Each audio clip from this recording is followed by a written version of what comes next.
I hope you feel entertained just enough so you don't fall asleep.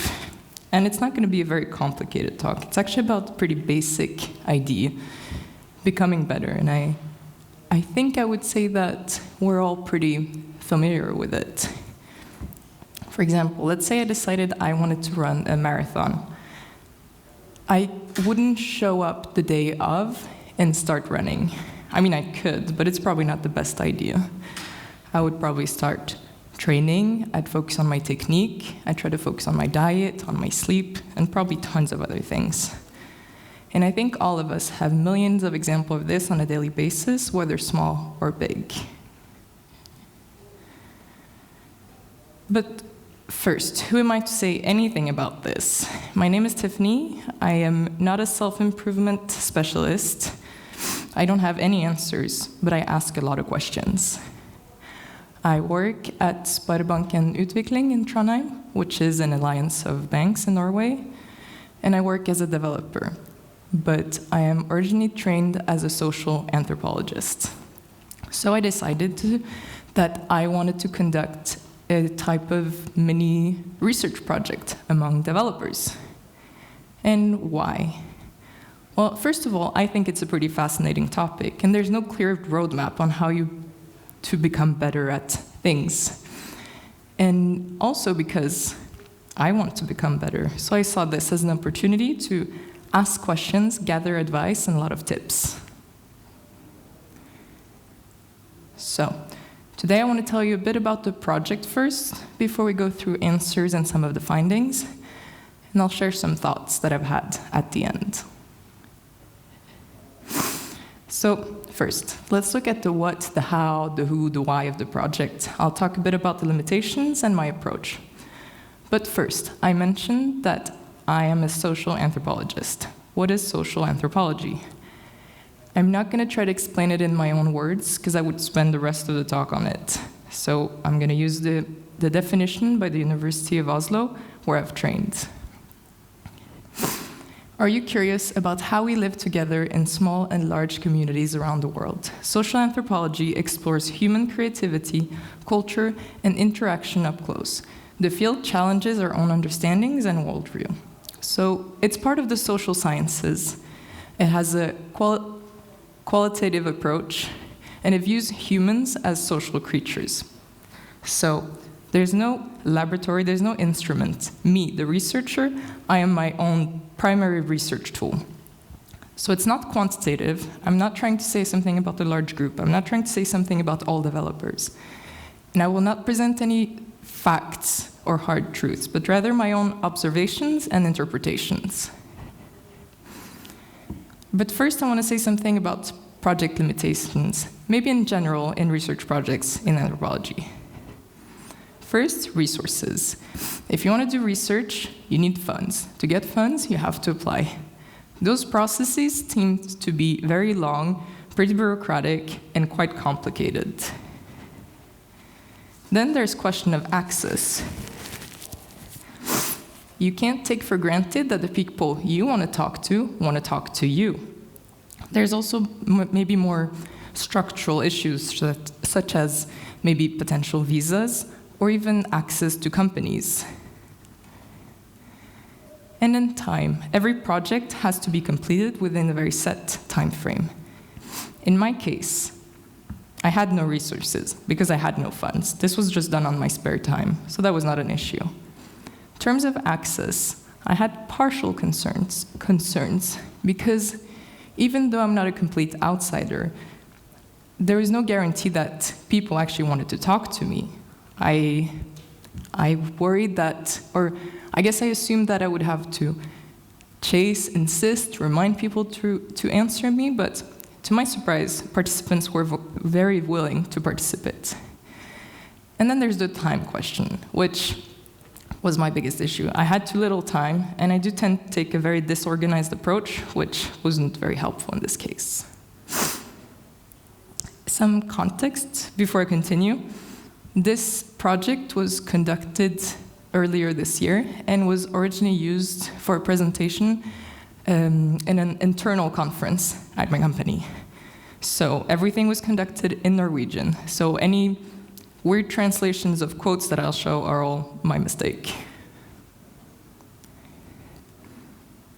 So, now that we have a certain common point of departure established, now what? Let's get back to the idea of becoming better. I had to set some limitations of who I wanted to talk to. So I decided I wanted to talk to developers only at my company, and permanent employees only. We're about 110 back then, maybe more now, and it was never a goal to talk to everyone. In my ideal world, I would have sat down with everybody, spent some time, see how they work, but that was near impossible. So I had to do what I've termed a targeted yet random approach, which really means a private message. This message was copy-pasted and sent to many developers, and in total, 43 people participated and received the following. So, how long have you been working as a developer? Have you ever wanted to improve? Improve in what way? It's one thing to be good enough at our job, but apart from that, why do you want to get better? And how do you go about improving yourself? And by definition, the idea of getting better involves a comparison, better than whom? And finally, do you have any advice for someone who wants to become a better developer? So it was a variation of these questions that were sent out. I could have had a systematic and organized approach, send out the survey, but I didn't want it, because I wanted it to feel as much as a conversation between me and the participant as possible. First, I just want to look at my first question, the years of experience. And here we see that there's a wide range from participants, from half a year up to 40 years of experience. And I asked it in an attempt to contextualize the answers. That is, do people who have worked a long time answer very differently than people who have worked a very short time? And I found that experience was not a significant marker in terms of the responses, but rather I guess we can view it as, we can view the findings in light of that the participants have a very wide gap in between their years of experience. So now that I've presented the project, I want to show some reflections around the answers and findings. And remember at the beginning I said that I wouldn't present any facts. That's true, but everyone wants to become better. If you remember one thing at this point, just remember that. But what it means, how it's applied, is actually quite different. A participant considered becoming better just a consequence of learning something new, nothing else. While somebody else mentioned that it was more a self-inflicted pressure to perform at work. Or one participant views becoming better as something inherent in human nature and a natural way to move forward. And we see that answers range from everything in between these. So let's break it down. So I'm going to try to answer those questions, and I'll show back to some quotes from the participants. So, for definition's sake, let's start with better than whom. Because better, as we know, is a comparative adjective, so it involves a comparison. Who do participants want to get better than? And the answers were mostly as I expected. Sorry. I hoped I was going to make it without blowing my nose. So, people want to get better than themselves. And those are parts of quotes in the responses. But which self is taken into account? Because if you actually extend those answers and show the whole thing, you see that people answered, I want to get better than myself today. Or I want to get better than myself this morning. I want to get better than myself yesterday, a month ago, a year ago, or even the ideal version of myself. So here we see something pretty basic that we all agree on. The self, actually how we think about it, varies already quite a bit from person to person. And then just one last note on that question. We don't only compare it to ourselves. The participants reflected upon that. They compared themselves to friends, to family, colleagues, people they consider good, and this was reflected upon the positives and the negatives aspects. So now that we've established the definition,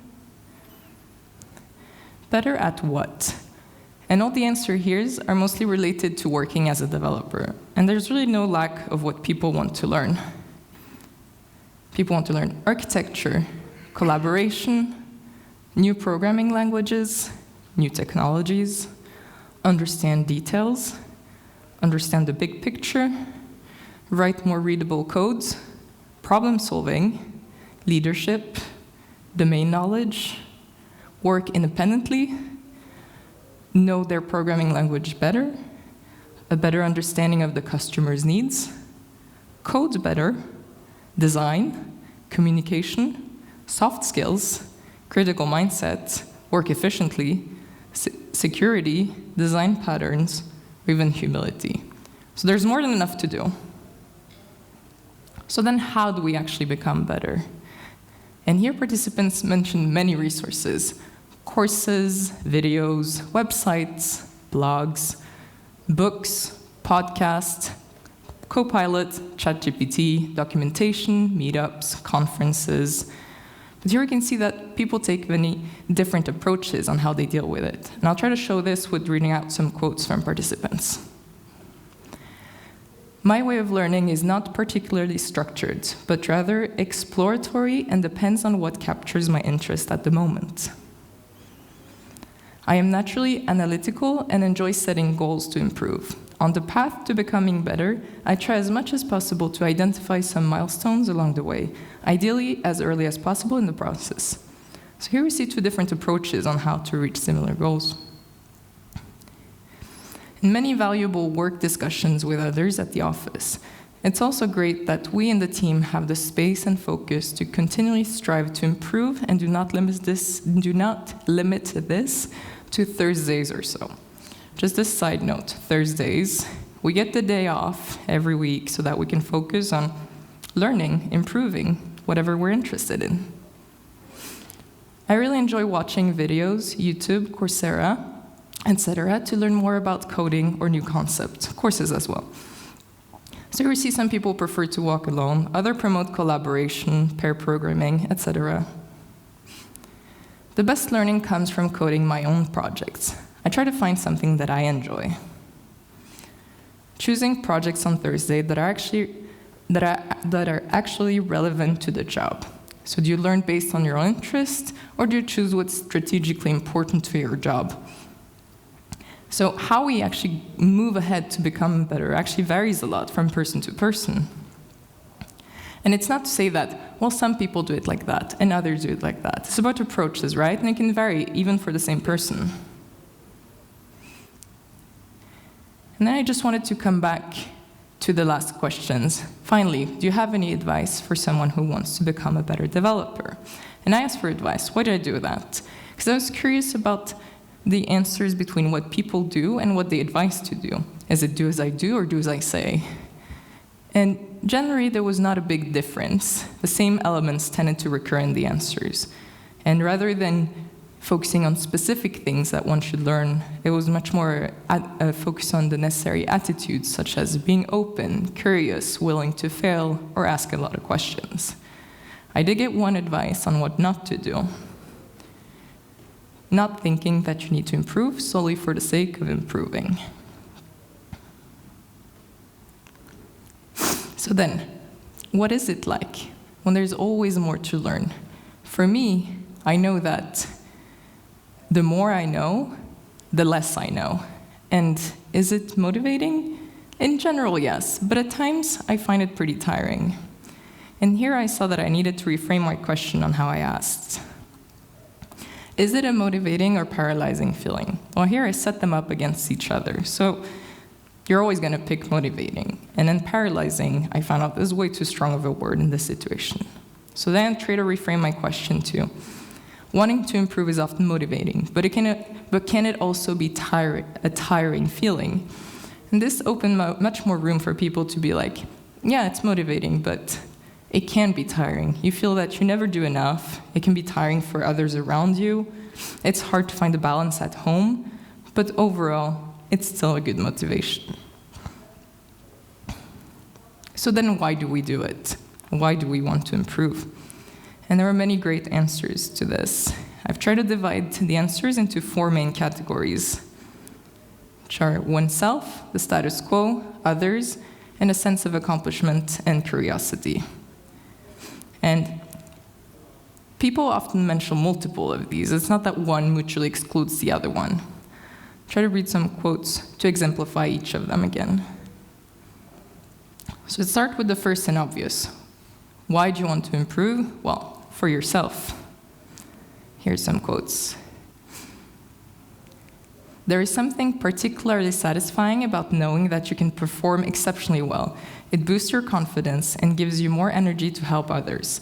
And of course, it's a significant advantage in salary negotiations. Last but not least, it's pure ego. I like the idea of being good. And for me, personal development is the greatest goal in itself. So here people answer, it's about having a meaningful everyday life. It's about feeling proud about the work you do, feeling happy, feeling good, often linked to your career, but also salary, as we saw. And then there's the status quo. By that I mean, it's just to be able to keep going as where you're at. Because with an industry that's moving fairly quickly, it's pretty easy to fall behind. Let's look at some quotes again. We work on creating new things. New things require new knowledge. I want to be good enough at what I'm doing, but what I'm doing is not static. And what the best solution is always changing. So here we see improving becomes a necessity, if only just to stay put at where we're at. And then there's the idea of improving or becoming better for others, because people like to contribute, whether it's to their team, to a sharing culture, or just to help others improve further again. And then again, some quotes. For me, it has been a driving force and a completely natural goal to strive to be a resource like the colleagues I have around me at work. To be able to contribute both better and more broadly than I do today. Additionally, I want to contribute to a strong culture of sharing and skill development by having expertise that can benefit others and that can be shared to help my colleagues succeed with their challenges. So you see people want to be active participants of a community. And those quotes that I've shown were only related to work, but many people have talked outside of their work about being a better partner, a better friend, a better parent, or just a better person overall. And then there are 2 concepts that were often mentioned that I'll also come back to later. It's reaching a sense of accomplishment and curiosity. Just to note that the sense of accomplishment is my translation of the Norwegian word mestringsfølelse, which I actually spent a lot of time trying to find the best translation for it. So get quotes again. I have an inherent interest and a desire to learn.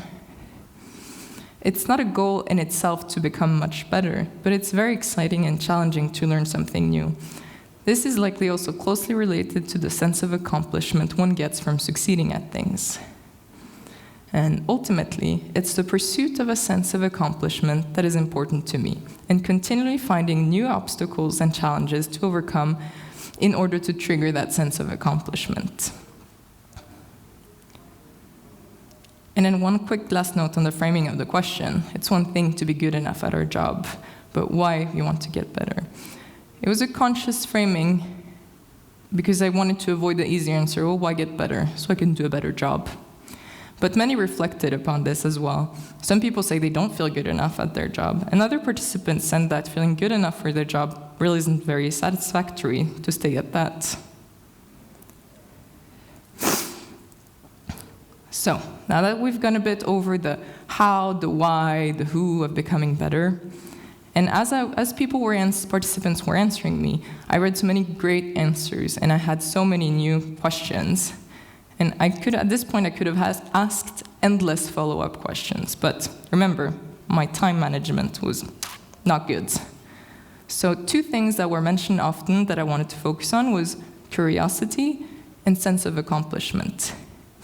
If we go back to social anthropology, there are 2 useful concepts to think with that I think we can use to look at the answers and findings around curiosity and a sense of accomplishment. So First, context. Everything you look at needs to be understood within a very set and specific context. Just an easy example to have it make sense. Let's say you see a woman running. It's the middle of the day, she's in her workout clothes, it's in the park, then tons of people. You might not even notice her. Let's say the same woman is running, it's the middle of the night, it's a street and there's a car behind her. Pretty sure that will create much more reactions than the first scenario, even though the action is exactly the same, it's a woman running, but the context matters. And then there's understanding things as a process. Instead of seeing what you're looking at as something set and finished, it's rather like an ongoing process that changes over time. If we take running again, right? Let's say that if we viewed it as something set, once you learn it, you got it. Yes, we'd all be professional runners in here from the age of 2, but sadly, it's something that you need to keep working on. It's an evolving skills that evolves or decreases. And I think both of those are pretty useful to look at curiosity and a sense of accomplishment. So let's start with curiosity, because when people talked about being curious, they often mention wanting to learn new things or understand how things are connected or how things work. And that made me think about knowledge a bit more in general. Because when one can never learn everything, how do you proceed? How to choose and prioritize? And what becomes valuable knowledge for us? And I mean, there's really no easy answer to that question. So if we try to think about valuable knowledge, the context that was most often mentioned here was work. And valuable knowledge in the context of work is the knowledge to solve your daily tasks. It's the capacity to explain things based on who you're talking to and their role and experience. And it's also knowing who is good at what. I can show some quotes again for participants. I think that the most important knowledge is the one needed to solve daily tasks. After that come any additional knowledge that improves the workday for both oneself and those around. I'm thinking primarily about efficiency for oneself and others, but also about job satisfaction and the developer experience. As a developer, I also believe it's valuable to have some breadth in knowledge so you can see new opportunities. But I think this comes after the other aspects in terms of importance. So here you see the participants trying to define a hierarchy for themselves. And here's another quote. The value of knowledge comes from its application. If it's never used, it's worthless. I also know quite a bit about old solutions and work processes that we will never follow again. Still, it's not useless to understand how things worked in the past. And this is the same person. So you see that the person's debating back and forth whether what is valuable or not. And it's a difficult question, right? So there's no clear answer. And then let's try to think about the valuable knowledge as a process. Because participants had different ways of thinking about it and different explanations. For example, something that's evaluated in retrospect. So you have to learn it to know whether it's valuable or not. You'll only figure out afterwards. Or something that becomes basis for an understanding. So no matter what you learn, it goes back into a larger foundation, which helps you further continue learning. Or another participant coined it a creative process, so that no matter what you learn, even though completely unrelated to your field, there's always inspirations that you can get from them.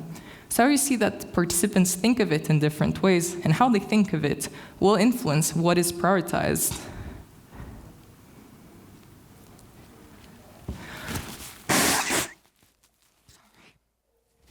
Okay. So then, how do you achieve a sense of accomplishment? I know that for me, that feeling is a pretty good motivation. And not everyone, but many participants mentioned as well. So then I had to ask further about it. So, how do we look at it? Context and process. Let's look at it as a process first. And I'll show some quotes. The first quote, compare it to solving a math problem. If you know exactly what steps to follow to solve a math problem, I think you might experience less of a sense of accomplishment than if you have figured out the solution on your own initiative, experimenting with different calculations along the way and arriving at the answer yourselves. The process can be frustrating, but I believe the sense of accomplishment will be greater. And somebody else said, something I've been pondering is whether one can, in a sense, use up the sense of accomplishment and build up a tolerance, which leads to needing to tackle increasingly larger challenges to experience that feeling again. So there it's viewed more as a continuous process that gradually becomes more and more difficult. You never become a master, but you should never stop trying. So I mentioned earlier there's no clear roadmap, but maybe we see that there's no clear end goal either.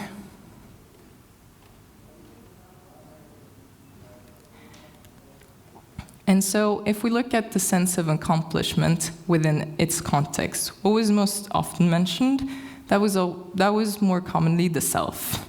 So how do you achieve it? And here many different methods were described, and all of them was according to where one is at, and something that is achieved step by step, such as setting small goals, reaching goals, learning something new or accomplishing something new, solving problems, encountering obstacles, overcoming obstacles, having an understanding that can be applied, or have an overview that you can orient it yourself without help, or actually use the knowledge that you possess without implying that you need to know everything.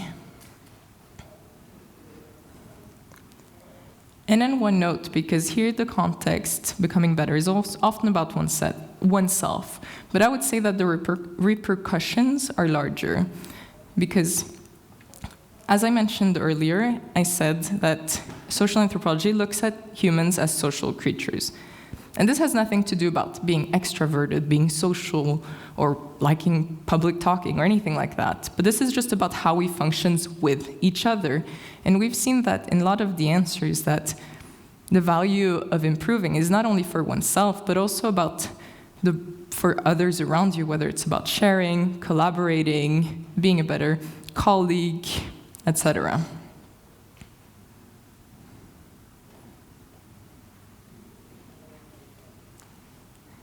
So then, I have one final thought. Just bear with me to the very end.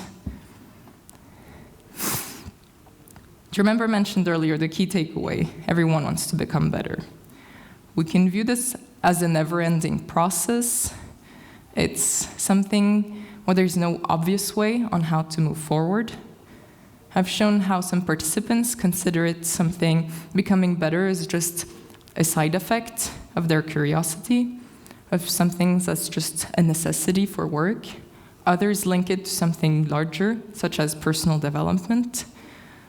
So we see that it's a simple idea, but people tend to understand it differently. And that really is my main takeaway. Because if you think about it, take a simple idea as becoming better.